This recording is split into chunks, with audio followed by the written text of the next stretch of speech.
Nama Ubaidillah jadi bulan-bulanan. Kita tanpa Imam Ubaidillah, tanpa Alawiyah, Bani Alawi, mungkin kita tidak tahu apa-apa. Sumber-sumber keilmuan kita banyak karena jasa-jasa para ulama Alawiyin membukukan, mensyarah, termasuk Syekh Murtadha Az-Zabidi, ya, yang mensyarah kitab Ihya Ulumuddin itu. Beliau bukan sekadar ahli fikih, ahli tarikh, tapi juga muhaddis.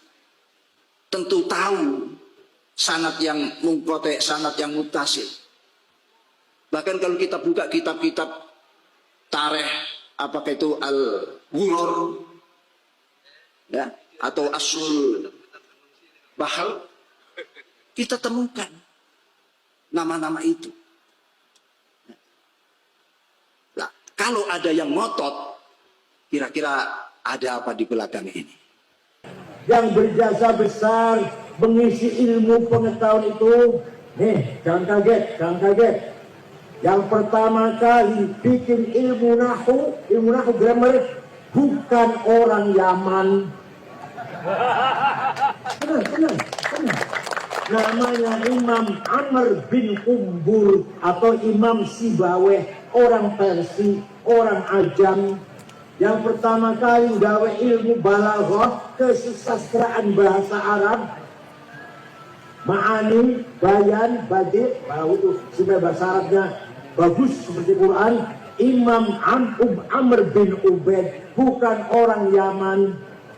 Yang pertama kali gawe ilmu tajwid, idhar, idgham, ikhfa, iqlab, qalqalah, madlazim, majaiz, matobi'i, namanya Imam Abu Ubaid Qasim bin Salam, wafat tahun 224, bukan orang Arab.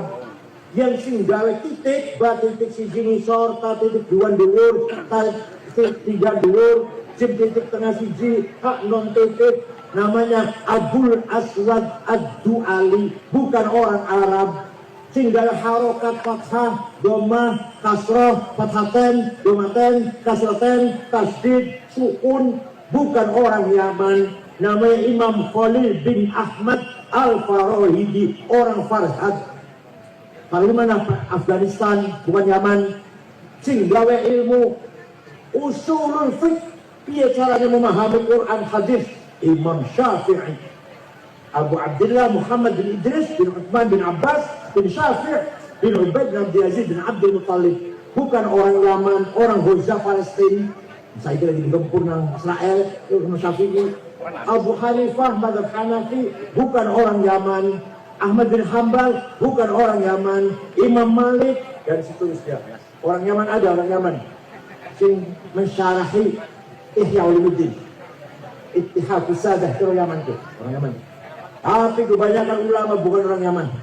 Imam Ghazali, ahli fiqh, ahli ilmu kalam, teologi, ahli filsafat, tasawuf, sufi besar, tokoh sufi besar, Al-Ghazali, karangannya Al-Wajiz, Al-Wasit, Al-Basit, Al-Iqtisad, Bijamul Awam, Al-Arba'in, Al-Mankhul, Al-Qiyas, Al-Mustasfa, Maqasid al-Falasifah, Tahafutul Falasifah, Minhajul Abidin, Adabud Dunya Waddin, puncaknya Ihya Ulumuddin, bukan orang Yaman, orang kota Kus, provinsi Khorasan. Orang berjarah tinggalin untuk kuburannya ke Khorasan, Iran. Masya Allah. Ya, siapa lagi? Imam Subuhi saya takon. Jadi rata-rata ulama itu orang ajam. Ya ada yang bukan ajam sedikit, ada. Rata-rata orang ajam. Yang pertama kali gawe ilmu kalam, sifatnya Allah, orang puluh, wajib, semua puluh, ilmu kalam namanya Wasil bin Atha, bukan orang Yaman. Paham? Ya, oleh karena itu, sekarang tinggal ulama Jawa. Ulama Jawa, orang yang menyatukan dua tarekat. Tarekat Abdul Qadir Al-Jailani Qadiriyah disatukan dengan tarekat Ahmad Baha Naqsyabandiyah, dijadikan satu. dua tahun jadi namanya siapa? Syekh Ahmad Khotib Sambas Kalimantan Barat. Kalimantan Barat kalau Sambas, tadi di Mekah, wafat di Mekah. Kitabnya namanya Fathul Arifin. Orang mana itu? Sambas.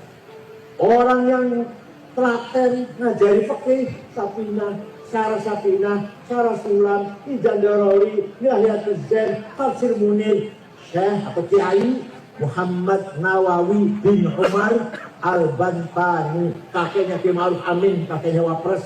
Orang mana itu? Nah, ada Syekh Mahfud Termas. Syekh Mahfud Termas sepacitan ke Mekah, pulang ngarang kitab namanya Manhaj Dawin Nazar, ilmu mustalah hadis. Sampai saiki, sampai sekarang kitabnya dipakai di Al-Azhar Mesir, menjadi kitab pokok di Al-Azhar Mesir. Bukan orang Yaman. Orang mana?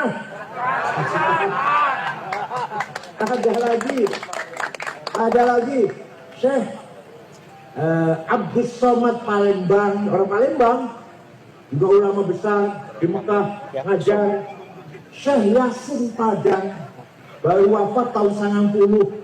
Karangannya Syarah Abi Dawud 20 jilid, Tahsinul Usul, Hoyatul Usul, Ahkamul Quran 2 jilid, dan banyak sekali karangan sudah juga banyak. Yang besar Syarah Abu Dawud yang paling besar. Orang Padang. Orang mana? Bukan orang.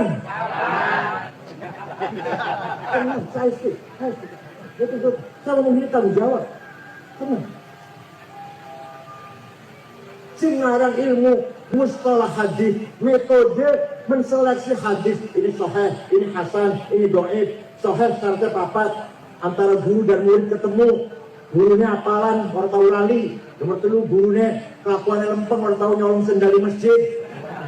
Nomor kawan adil, harus sahih. Kurang 1 hasan, kurang 2 dhaif, maktu, munqati, mursal, mu'allal. Yang pertama kali ngarang metode macam itu namanya Syihabuddin Romahurmuzi. Bukan orang Romahurmuzi yang punya tafsir 32 jilid, namanya tafsir Al-Mafatihul Ghaib.